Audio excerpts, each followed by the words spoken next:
Boa noite, meus irmãos queridos. Mais uma vez participando do nosso culto de oração da quarta-feira. E eu quero iniciar minha fala lendo a palavra de Deus que se encontra no Salmo 3, que é uma oração de Davi, quando ele fugia do seu filho Absalão, que diz o seguinte: Senhor, muitos são os meus adversários, muitos se rebelam contra mim. São muitos os que dizem a meu respeito, Deus nunca o salvará. Mas tu, Senhor, é o escudo que me protege. És a minha glória e me fazes andar de cabeça erguida. Ao Senhor clamo em alta voz, e do seu santo monte ele me responde. Eu me deito e durmo, e torno a acordar, porque é o Senhor quem me sustém. Eu me deito e durmo e torno a acordar, porque é o Senhor quem me sustém. O salmista Davi inicia este salmo dizendo: Senhor, muitos são os meus adversários. Era uma batalha e provavelmente eram muitos os soldados que vinham contra ele. Por isso ele diz: muitos são os meus adversários, mas muitos se rebelam contra mim. São muitos os que dizem a meu respeito, Deus nunca os salvará. Mas eles estavam redondamente enganados, porque Davi confiava num Deus que sempre está atento, sempre está com seus ouvidos abertos e o seu coração atento ao clamor do nosso coração. Portanto, o salmista Davi busca a Deus como um clamor, uma busca incessante, uma busca na certeza de que vai encontrar aquele que o ouve, uma busca com certeza da vitória, porque quem serve a Deus sempre encontrará vitória. E aí ele continua: mas tu, Senhor, és o escudo que me protege. Os soldados que vinham contra ele, provavelmente todos tinham um escudo. O escudo que protegia o peito do lançamento de uma lança ou da espada. Mas Davi, o escudo que Davi se refere é o próprio Deus. É o escudo total de todo o nosso corpo, de todo o nosso ser, de toda a nossa alma, todo o nosso espírito. É esse o escudo que Davi se refere. Não aquele escudo que os soldados adversários usavam provavelmente. Não. Davi buscava o escudo que é o nosso Deus. No outro salmo ele diz que Deus é o nosso escudo e fortaleza. Socorro bem presente na angústia, nos momentos mais difíceis que nós nos encontramos e nós buscamos a Deus. E Ele sim é o nosso escudo e é o nosso socorro bem presente na angústia. E ainda diz mais: és a minha glória e me fazes andar de cabeça erguida. Aquele que serve a Deus anda de cabeça erguida, não tem medo, não teme os seus adversários e nem teme o futuro. Ao Senhor clamo em alta voz, diz Davi. Eu imagino a situação de que ele se encontrava. Ao Senhor clamo em alta voz, e do seu santo monte ele me responde. Olha que certeza Davi tinha. Certeza de que Deus estava ouvindo e que ia lhe responder. E mais, eu me deito e durmo, e torno a acordar, porque é o Senhor que me sustém. Quantas pessoas hoje, neste momento em que vivemos de incerteza na nossa pátria, quantos para dormir precisa de um Rivotril, ou 2, ou outra droga semelhante, ou toda outra droga qualquer, não consegue dormir, não tem sono. E Davi diz: eu me deito e durmo, e torno a acordar, porque é o Senhor que me sustém. Não me assustam os milhares que me cercam. Não me assustam os milhares que me cercam. Pode ser o que vier, mas não me assusta. Por que não assusta? Porque ele tinha certeza do seu escudo protetor, que era o nosso Deus. Vamos orar? Maravilhoso Deus e Pai que está nos céus, em nome do seu Filho Jesus, mais uma vez estamos diante da tua face, meu Deus. Agradecidos pela leitura da tua palavra. Agradecidos porque quando lemos ela fala ao nosso coração. Agradecidos por esta oportunidade que o Senhor me dá de estar falando contigo através da oração. Muito obrigado, Deus. Muito obrigado, em especial, pela salvação em Jesus Cristo, teu Filho e nosso Senhor. Enquanto lhe pedimos, Senhor, uma bênção especial para todo o ato do culto desta noite, todos os atos, Senhor. Uma bênção para o pregador desta noite, uma bênção para aqueles que irão louvar e bendizer o teu santo nome através dos cânticos. Muito obrigado a Deus por esta oportunidade que o Senhor está me dando. Agora, Senhor, fala aos nossos corações quando for proferida a sua palavra e ela comentada. Portanto, ó Deus, continuas conosco, dá-nos um restante de noite na tua presença. Guarda-nos, ó Senhor, porque em ti confiamos, pois é em nome de Jesus que nós oramos agradecidos. Amém e amém. Muito obrigado, meus irmãos, por estar nos ouvindo.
vida ao fim dele crer, e tudo pode nossa pátria transformar.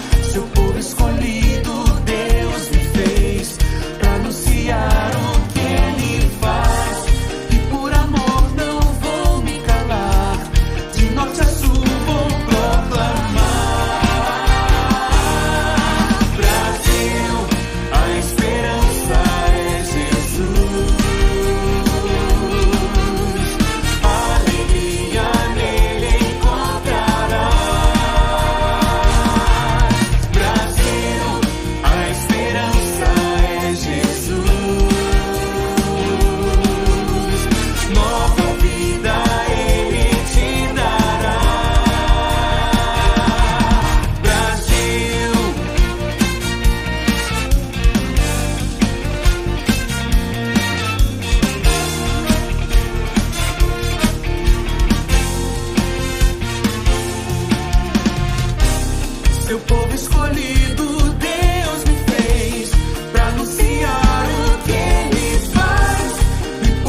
Graça e paz, amados irmãos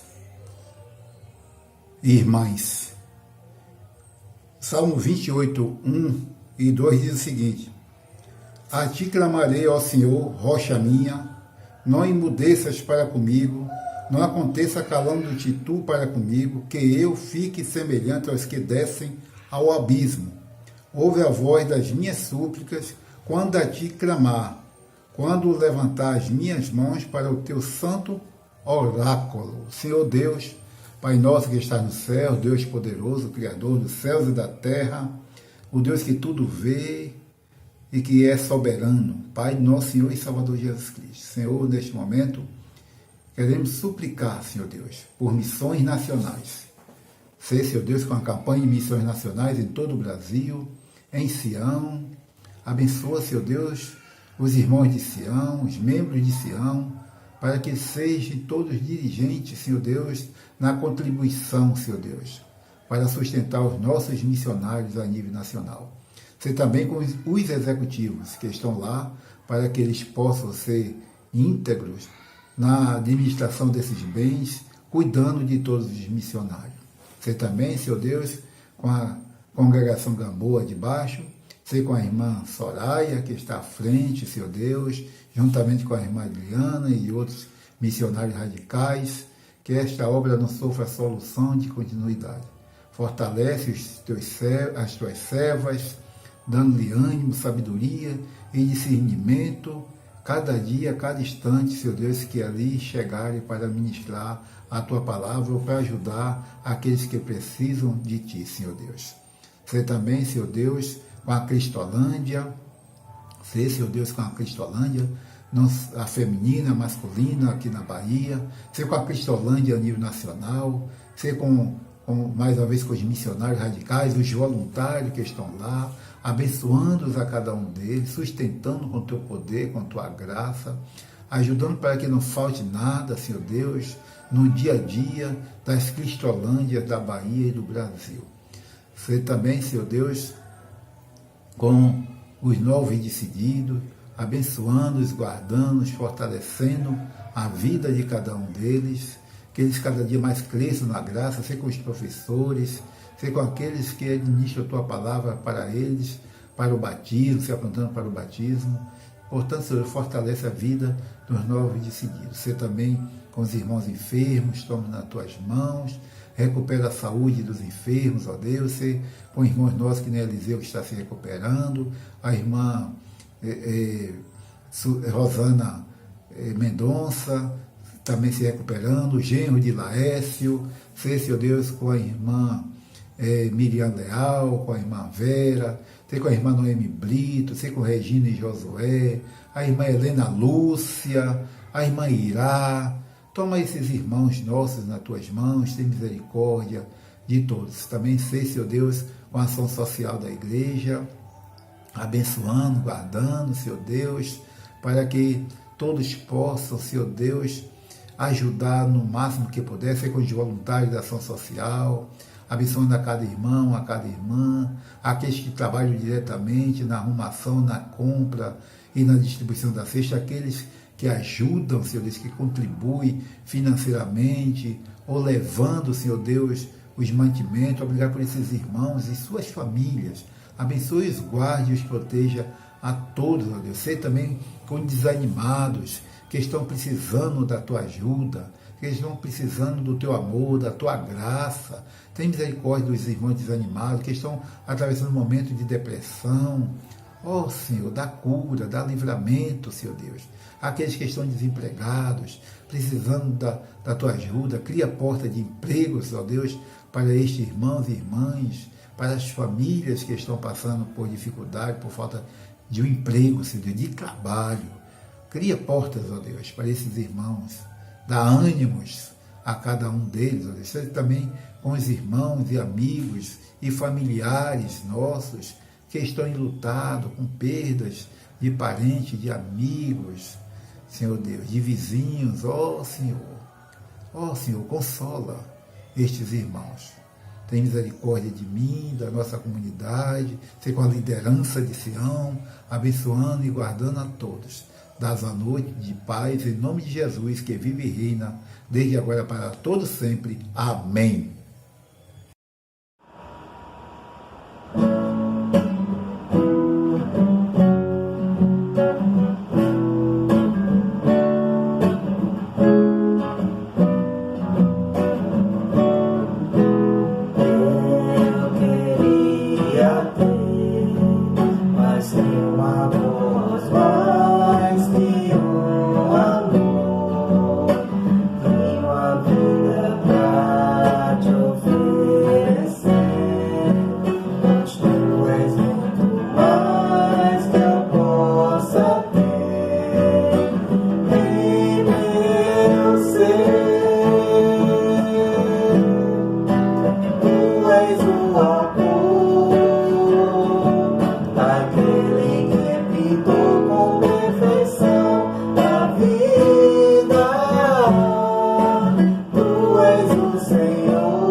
Olá, meus irmãos. Hoje nós queremos trazer para a nossa reflexão um resumo de toda a segunda carta de João. Eu vou pedir que o irmão, a irmã, abra sua Bíblia nessa carta, por favor. Eu quero usar o verso 6 como o centro de todo esse escrito, porque diz assim: o amor é este, que andemos segundo os seus mandamentos. Este é o mandamento, como já desde o princípio ouvistes, que andeis nele. Porque já muitos enganadores entraram no mundo, os quais não confessam que Jesus Cristo veio em carne. Esse tal é o enganador e o anticristo. Eu li os versos 6 e 7 como base e centro de tudo que vamos refletir nesta hora. Interessante é que esta chamada segunda carta de João é, como a carta a Filemon, um bilhete. Filemon foi escrito por Paulo, mas esta foi escrita por João, o evangelista. E o propósito de João foi precisamente dar uma palavra de alerta, chamando a atenção da igreja para o perigo das heresias dentro da igreja de Cristo. Quem era João? Ele era discípulo de Cristo, claro. E ele foi chamado desde o início do ministério de Jesus para ser seu discípulo, para aprender com ele, caminhar com ele. E de profissão, ele era pescador. Ele trabalhava com o seu irmão, chamado Tiago, também chamado por Jesus para este discipulado. Ele é conhecido como apóstolo João, e ele escreveu os seguintes livros que constam da palavra de Deus: o Evangelho de João, a primeira, a segunda e a terceira cartas de João, e o Apocalipse também foi escrito por ele. Ele esteve com Jesus Cristo no Calvário. Ele recebeu de Jesus a responsabilidade de tomar conta de Maria, a mãe de Jesus. Há um detalhe que é contado por alguns historiadores, de que ele seria primo de Jesus. Então Maria seria sua tia. Essa é a razão por que Jesus teria passado essa responsabilidade de tomar conta de Maria ao sobrinho João. Ele foi pastor na cidade de Éfeso, na Ásia Menor. Hoje é a Turquia. E ali naquela cidade ele faleceu com a idade muito avançada. Nós tivemos a oportunidade de visitar a cidade de Éfeso e fomos até um local que hoje é um parque, onde fica a casa de Maria, quando ali esteve sob os cuidados de João, que era pastor da igreja, como já dissemos. Então vamos agora ver a segunda carta de João, como é que é.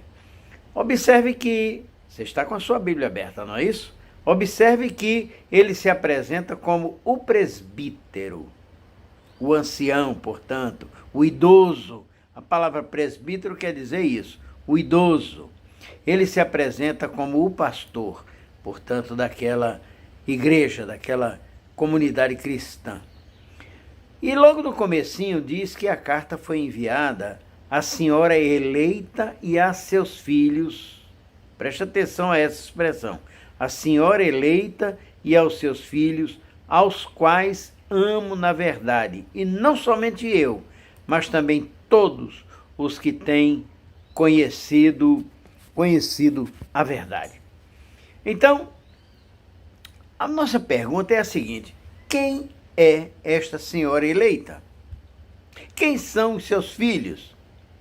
E há várias opiniões. Interessante isso, não é? Várias opiniões. Há uma opinião, por exemplo, de que seria uma senhora cristã. E a família dela, claro. Pessoas de autêntica fé, bons cristãos. No verso 13 fala dos seus sobrinhos. E foram sugeridos nomes para essa senhora eleita. Há quem sugira que era Maria, a mãe de Jesus. Então João mandou essa carta para Maria, a senhora eleita. Há quem afirme que teria sido Marta, irmã de Lázaro. Veja só. Então ela seria a senhora eleita, até porque há quem afirme que o nome Marta significa senhora. Poderia ter sido alguém chamado Quíria. Mas acontece que Quíria é o feminino de Kyrios, que quer dizer senhor. Então Quíria é senhora, não é o nome próprio, é o que ela era, uma senhora. Há quem afirme que o nome dela era um nome latino, Electa. Mas Electa é exatamente uma palavra latina para significar eleita. Por isso a senhora eleita, não era o nome dela que era Electa ou Quíria. É um mistério, nós não sabemos quem é essa senhora eleita. Mas poderia ser também, e aqui vem uma outra opinião, uma igreja local. E ele chamou então a senhora eleita por Deus, a igreja, e os filhos são os membros da igreja. E os sobrinhos são os membros da igreja de onde João está escrevendo, portanto, para esta igreja que recebeu essa carta. Então, seja uma pessoa e sua família, ou seja, uma igreja, o verso 10 diz que ela se reunia, esse grupo, essa comunidade cristã, num determinado local, que seria a residência ou a sala de alguma pessoa. Então, João está escrevendo, com certeza, meus irmãos, ele está escrevendo em código. Então, o que nós temos aqui é uma grande figura de linguagem. Porque se essa carta fosse interceptada, fosse apanhada pelas autoridades, ele protegeria a sua vida e protegeria a vida da igreja também. Por isso ele não colocou o nome da pessoa e nem colocou o seu nome também. Vamos continuar. Vamos examinar aqui a carta em si, mas vamos fazê-lo dentro de algumas etapas, está bem? Eu diria que o primeiro passo que nós temos, a primeira lição que nós aprendemos, é o objetivo da carta. Qual seria ele, então? É um alerta contra a heresia. Gente que se apresentava na igreja como se fossem pastores, ou então mestres da Bíblia, então se apresentavam dessa maneira. Mas João alerta, e lá no verso 7, olha na sua Bíblia aí, no verso 7 ele diz: muitos enganadores entraram no mundo, os quais não confessam que Jesus Cristo veio em carne. Esse tal é o enganador e o anticristo. Visitas que chegavam lá, dizendo-se de crentes em Cristo, mestres da palavra, pastores até, mas não eram. Eram mentirosos, enganadores, como João está afirmando com tanta certeza e seriedade. Então, quem seriam esses falsos mestres, enganadores do povo de Deus? Quem? Ora, por aquele tempo, meus irmãos, havia uma heresia que estava tomando conta da filosofia, mas que também entrou no cristianismo. Chama-se gnosticismo. E ela ameaçou durante os 3 primeiros séculos, 300 anos, a igreja primitiva. E foi por conta dessa heresia, inclusive, que muitos escritos, que hoje nós chamamos de escritos apócrifos, foram apresentados, foram escritos à luz do pensamento, dos objetivos do gnosticismo. Por exemplo, eles criam que a matéria, a carne, as coisas, o criado, era essencialmente mau. Então a matéria era má e o espírito era essencialmente bom. Olha a heresia agora. O que era feito no corpo, um pecado, não atingiria o espírito. Você pecava com o corpo, mas não pecava com o espírito. Tem cabimento uma coisa dessa? Quer ver outra? Negavam que o verbo havia sido feito carne, como ensina João no capítulo 1. Por esse mesmo motivo. Eles diziam, se a matéria não presta, como é que nós vamos aceitar que Deus se tornou pessoa humana? Se tornou como nós, gente como a gente. Quer ver outra? Eles criam que eles tinham um suposto conhecimento superior. Esse conhecimento tem nome, chama-se gnosis. Gnosis quer dizer isso mesmo, conhecimento. Mas não da Bíblia. Era um conhecimento superior que tinha sido revelado a eles num plano muito mais elevado. A heresia qual é? É que a salvação viria deste conhecimento, da gnose, não do sangue de Jesus Cristo, não do sacrifício de Jesus Cristo, não da obra vicária do Senhor Jesus Cristo. Quer mais? Os gnósticos acreditavam que o corpo de Jesus, o corpo físico de Jesus Cristo, não era verdadeiro, não era real. era apenas uma semelhança do real, era virtual, para usar uma palavra mais moderna, mas não era real, verdadeiro, palpável de maneira nenhuma. Hoje, o chamado movimento aquariano é a nova era, divulga esse pensamento e essas práticas gnósticas. E o pior, meus irmãos, é que isso tem entrado até nas igrejas chamadas evangélicas. Sim, quando a igreja prega a chamada pregação de autoajuda, o sermão de autoajuda, isso é influenciado pelo budismo, pelo confucionismo, pela Seishonoye, pela igreja messiânica e movimentos que nasceram, infelizmente, no mundo chamado evangélico. Quer ver mais? Quando pregam o evangelho da riqueza, esse mesmo que Jesus Cristo condena, porque ele não teve sequer um travesseiro, isso é heresia. É aquela noção oriental de que dinheiro atrai dinheiro, e os pregadores disso chamam de semente da fé. Já ouviram essa expressão? Semente da fé. Você dá dinheiro para ter mais dinheiro depois. Isso é heresia. Está na Bíblia, não. Perdeu-se com isso, meus irmãos. Perdeu-se a noção da centralidade da cruz. A cruz não vale mais nada. Da justificação pela fé. Que fé, coisa nenhuma. E nada disso interessa. Da graça de Deus, que é redentora, que nos salvou, mesmo não merecendo. E da soberania do Senhor Jesus Cristo, Senhor sobre todas as coisas. O que é que nós temos que fazer, então, com os falsos mestres? Olha só. João ensina algumas coisas. Primeiro ele diz, não recebê-los em casa. Veja na sua Bíblia. Não recebê-los em casa. Não dar a palavra nos cultos. Não, não pode pregar. O púlpito é lugar sagrado. É lugar de doutrina.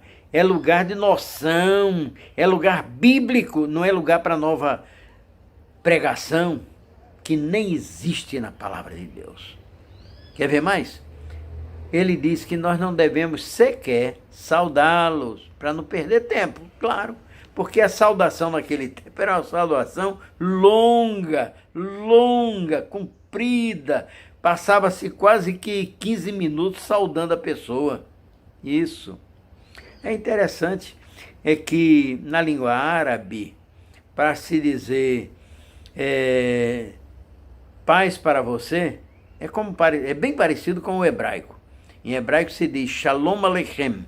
Em árabe, se diz Salam Aleikum. E a pessoa responde Aleikum Salam. Alguns fazem até uma espécie de ritual. É daí que vem da palavra Salam Aleikum a expressão nossa Salam Aleik. Então fazer muito Salam Aleik, muito ritual, muitos gestos, isso demandava tempo. Por isso está dito lá, não saudá-los. Até porque vamos descobrir outra coisa. Veneno na televisão. Em programas chamados, vou colocar entre aspas, viu? Evangélicos. Cuidado, minha irmã. Há muito crente no Senhor Jesus Cristo que abre a sua Bíblia como devocional e fica acompanhando pregações da televisão que são venenosas com o nome de evangelho. Por exemplo, quem ensina que se você não guardar os mandamentos, especialmente o do dia do descanso, perde a salvação? Isso é veneno, não está na Bíblia. Quem ensina que você deve contribuir com uma semente de fé para você produzir mais semente de fé, mais fruto?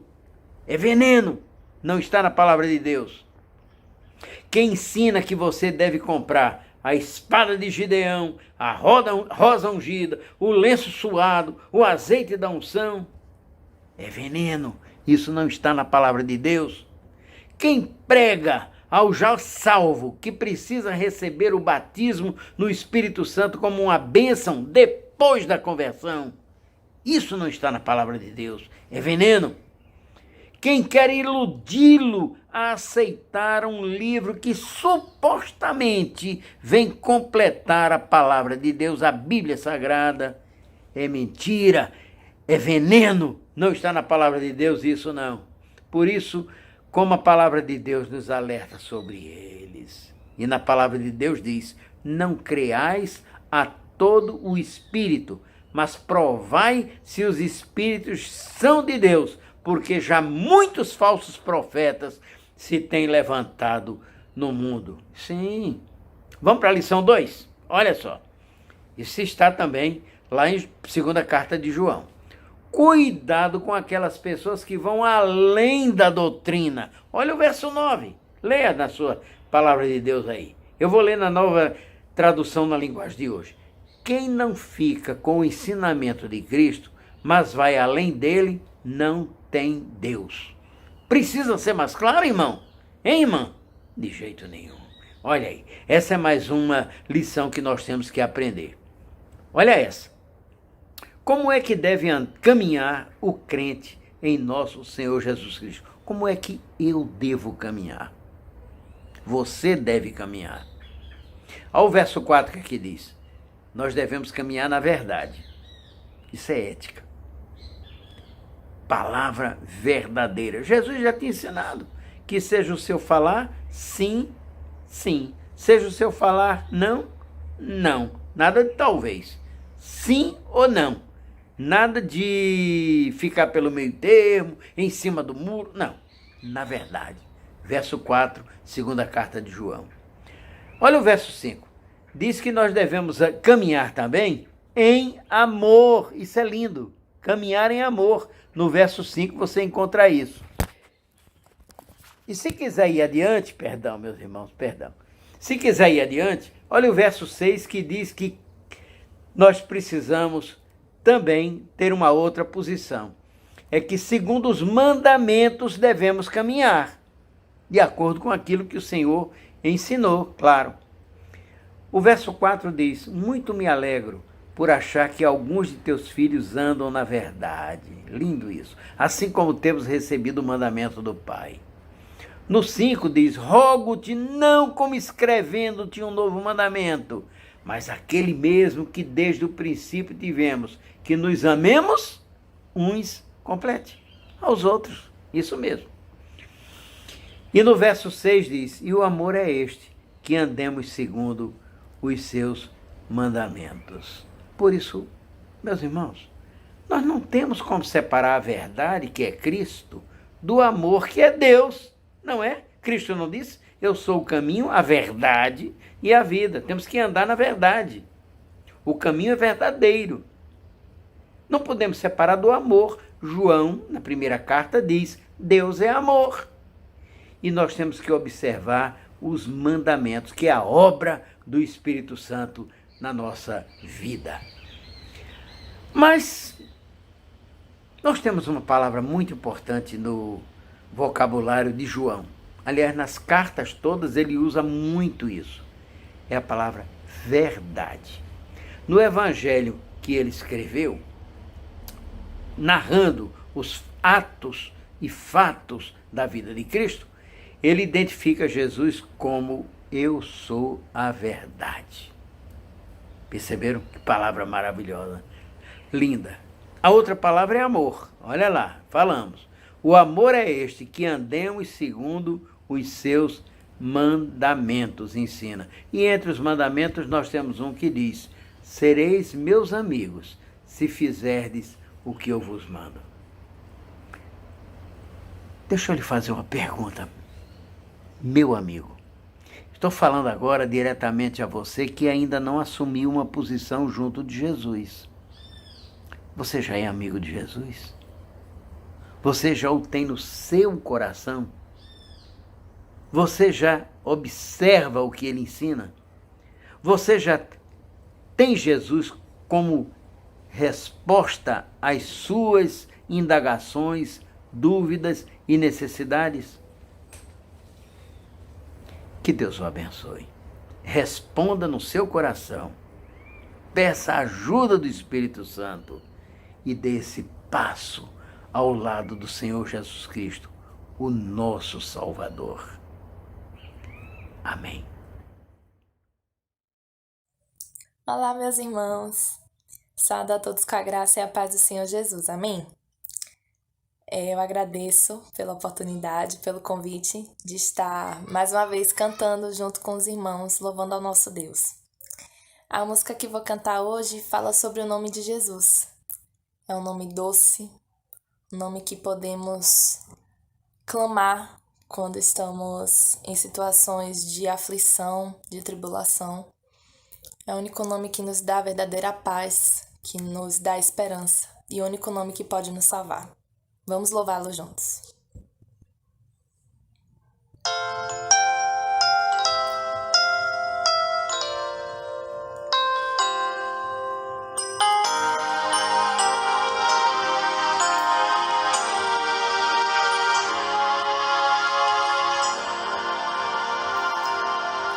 Só de ouvir tua voz, de sentir teu amor, só de pronunciar o teu nome, os meus medos se vão, minha dor, meu sofrer, pois de paz tu inundas meu ser.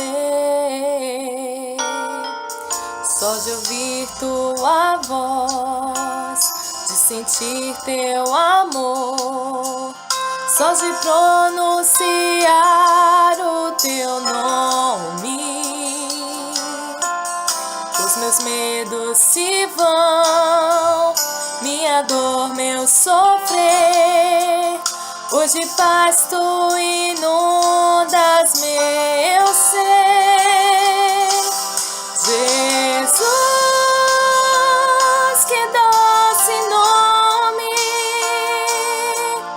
que transforma em alegria o meu triste coração. Jesus, só o teu nome é capaz de dar ao homem salvação.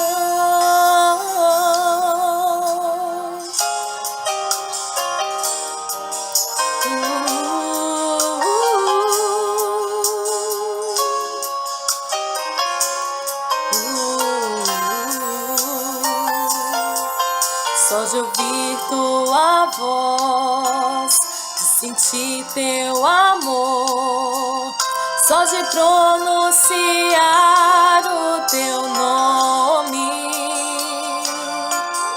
os meus medos se vão, minha dor, meu sofrer, pois de paz tu inundas meu ser. Jesus, que doce nome, que transforma em alegria o meu triste coração. Jesus, só o teu nome é capaz de dar ao homem salvação. Jesus, que doce nome, que transforma em alegria o meu triste coração. Jesus, só o teu nome é capaz de dar ao homem salvação. É capaz de dar ao homem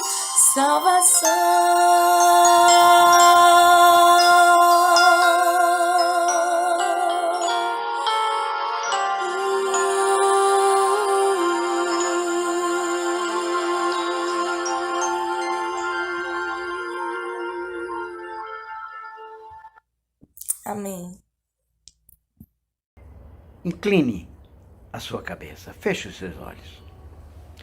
E que a graça de nosso Senhor Jesus Cristo, o amor de Deus, o nosso eterno Pai, e a comunhão do Espírito Santo sejam com todos. agora e para todo sempre. Amém. Um feliz final de semana para todos. Deus abençoe. Amém.